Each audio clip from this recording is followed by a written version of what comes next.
নমস্কার বন্ধুরা, মিস ব্লগের আরেকটি ছোট্ট ভিডিওতে তোমাদেরকে ওয়েলকাম। ভিডিও ঠিক বলা যায় না, আমার আসলে প্রচণ্ড স্নান করার পরে শীত লাগছিল, ওই জন্য আমি মাঠের দিকে চলে এসেছি হাঁটতে হাঁটতে।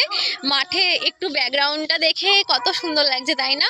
তোমরা এখন অনেকেই জানি সর্ষের ক্ষেত দেখলেই ভিডিও বানাতে যাচ্ছ। তোমাদেরকে একটা ছোট্ট করে কথা বলার ছিল, ভিডিও বানাও, খুব ভালো কথা। দেখো, তোমাদের নিজেদের জমি হোক কিংবা অন্যের জমিতে ভিডিও বানাচ্ছ, খুবই ভালো কথা, কিন্তু একটু গাছেদের থেকে একটু ডিস্টেন্স মেনটেন করে তোমরা ভিডিও বানাও। কেননা এই যে সর্ষেগুলো দেখছো না, এই সর্ষের গাছ প্রচণ্ড নরম হয়। আর এই সর্ষের বাগানে আমার বাবা কাকা যাই বলো না কেন, খুব কষ্ট করে চাষ করে। একটা চাষের পেছনে কত খরচ তোমরা জানো না, জল কেনা, সার কেনা, তারপরে কত কষ্ট করে এই চাষগুলো করে, এর থেকে চাষিরা কিছু পাওয়ার আশায়।